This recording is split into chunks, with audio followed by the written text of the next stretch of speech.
تاکہ یہ بھی پتا، اور یہ ہماری اور آپ کی ذمہ داری ہے کہ ہم دوسروں تک پہنچائیں. اور ہمارا یہ جو بہرحال جو برادران ہیں اس ادارے میں مشغول ہیں، ان کی فکر بھی یہی ہے کہ صرف اس اعضائے سید الشہداء کو ہمیں صرف اپنے درمیان نہیں باؤنڈ رکھنا ہے، بلکہ دوسروں کو بھی پہچانوانا ہے کہ حسین کون تھے، علی کون تھے، اور حسینیت کیا چیز ہے. اور خداوند عالم سے دعا کرتے ہیں کہ اللہ اس مقصد میں ہم سب کو کامیابی عنایت فرمائے اور دوسروں تک پہنچانے کی اللہ توفیق عنایت فرمائے. ببرکت صلوات بر محمد وعلی محمد.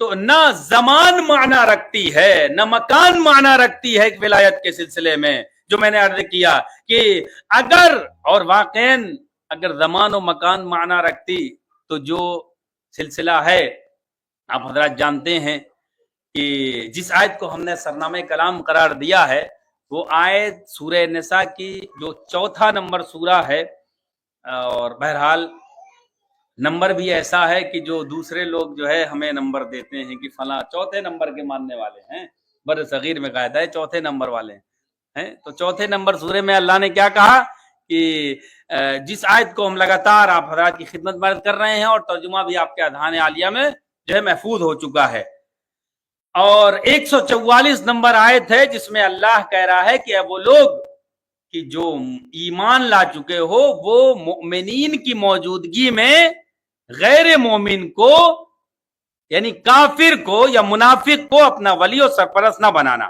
اگر ایسا کیا تو اللہ وارننگ دے رہا ہے، اگر ایسا کیا کہ مومنین کی موجودگی میں کافر کو، کل میں نے تفسیر آیت اللہ قراتی کی تفسیر سے 5 نکات آپ کی خدمت میں بیان کیا تھا، آخری نقطے سے میں آگے بڑھوں گا.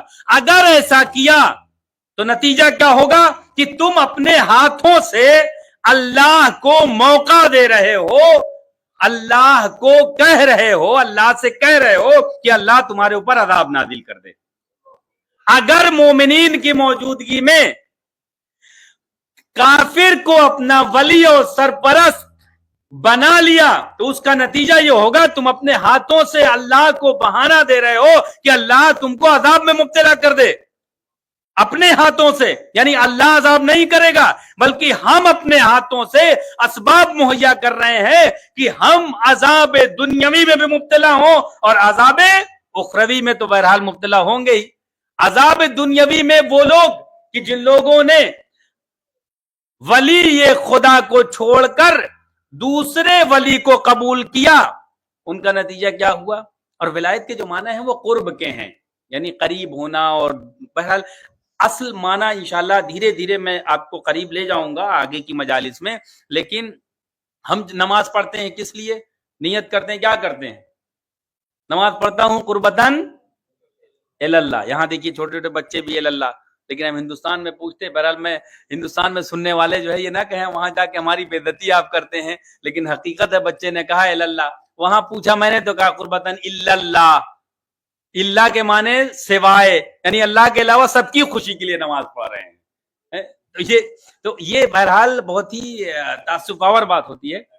اللہ، تو یہ اللہ جو ہے الحمدللہ یہ واقعی یہ آپ حضرات کی علمی کام کا نتیجہ ہے کہ اللہ کہا قربتاً اللہ. نماز کے قریب، نماز کس لیے پڑھ رہے ہیں؟ قربتاً اللہ. روزہ قربتاً اللہ، حج قربتاً اللہ، تمام اعمال، وضو کی نیت کیا وہ بھی قربتاً اللہ، اللہ سے قریب ہونے کے لیے، یعنی قربت حاصل کرنے کے لیے نماز پڑھ رہے ہیں، یعنی اللہ کی ولا کو حاصل کرنے کے لیے، ولایت خدا کو حاصل کرنے کے لیے ہم نماز بھی پڑھتے ہیں، روزہ بھی رکھتے ہیں، حج بھی کرتے ہیں، تمام تر اعمال اس لیے انجام دیتے ہیں کہ اللہ سے قریب ہو جائیں، یعنی اس کی ولایت کو حاصل کر لیں.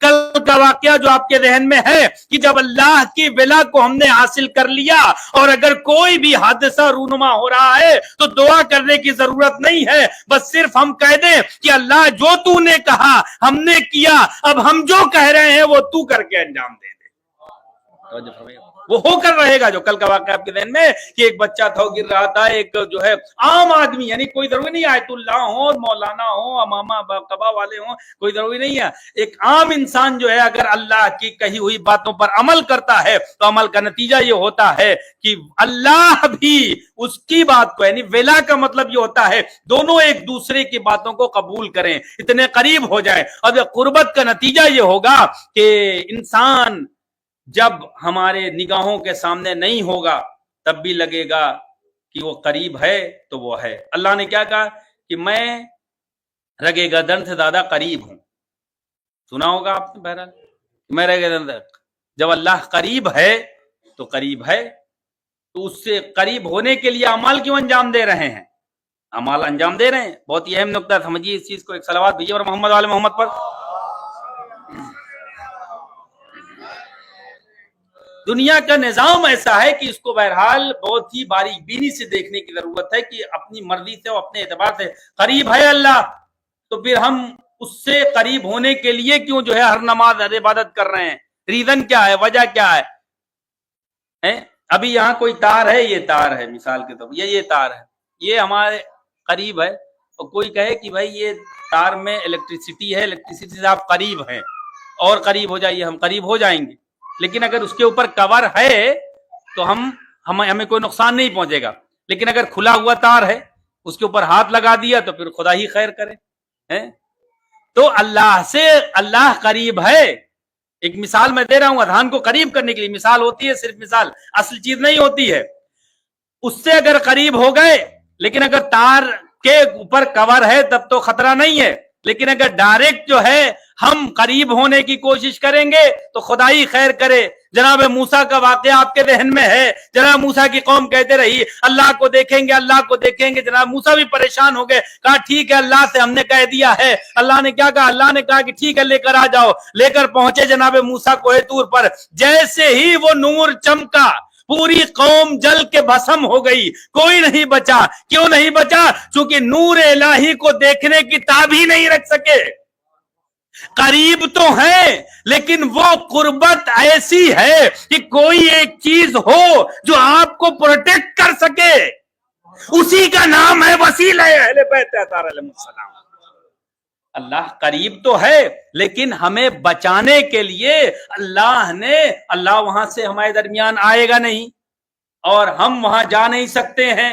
کہاں؟ کہیں جہاں پر بھی اللہ ہے، اللہ تو ہر جگہ ہے، اس کی مظاہر ہر جگہ ہیں، لیکن ہم جا نہیں سکتے ہیں۔ تو اللہ نے ایسے اپنی صفت کے مظاہر کو ہمارے درمیان بھیجا کہ جب تم محمد کو دیکھو تو محمود کو پہچانو، علی کو دیکھو اعلیٰ کو پہچانو، فاطمہ کو دیکھو فاطر السماوات والارض کو پہچانو، حسن کو دیکھو محسن کو پہچانو، حسین کو دیکھو قدیم الاحسان کو پہچانو، اور ان کے ذریعے ان تک پہنچو گے تو تمہاری نماز بھی قبول ہوگی، روزہ بھی قبول ہوگا، اور اللہ سے یہی حضرات قریب کریں گے، اور پھر ولا حاصل ہو جائے گی۔ صلوات پر محمد